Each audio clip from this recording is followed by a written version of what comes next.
Okay then, so has in fact worked. My pad of shims has worked. The bridge does fit. I managed to get it to intonate so that it's intonated properly. I had to mess about with it. I had to redo all the frets again because they were buzzing. But it's there and it actually works. It does actually fit. Which has taken ages and ages and ages and ages. But I am quite pleased. And the intonation is really quite good. Well, it's actually perfect, to be honest with you.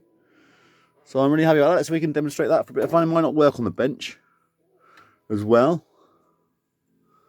but we'll see. I've only got one hand, so. I've turned it off.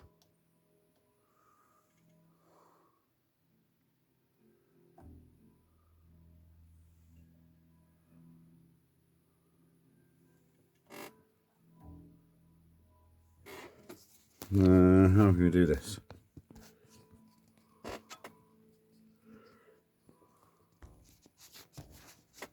You might have to just take my word for it. Oh, that's not very good, is it?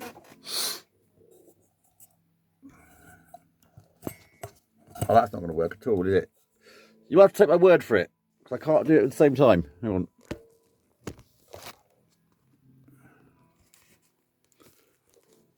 I'm not sure I'm showing. I'll do it in my mouth. Yeah, near as damn it. So I'm quite pleased. That's good. My lap there. Messy workbench. It's better when you're actually sitting in your lap and you're playing it. It's a different thing. Like this, it's all like on its leaning over and stuff. It's sitting on its own weight. It's not the right way to do it. You have to do it literally as if you were playing it. But I'm very pleased. So that was loads of work. Making all those shims. I mean, it wasn't loads of work, but it was really time consuming to try and get it right. And I have made a bit of a balls job of it, really, but never mind. It could be a better. They should be slightly bigger, maybe flared out. But I don't care, really. I just want it to work and work properly. And I think I've succeeded there. But if you want to try and fit one of these bridges, the Hipshot bridges, to one of these bases, these Chinese Rickenfakers, Fakenbackers, that's what you need to do. And to get the intonation as right as I have, I had to move the bridge back a lot, which is good because that's where it's supposed to be on a Rickenbacker. But a Rickenbacker is 33 1/3 scale length. This must now be more like 34 1/2. Considering Fender is supposed to be 34.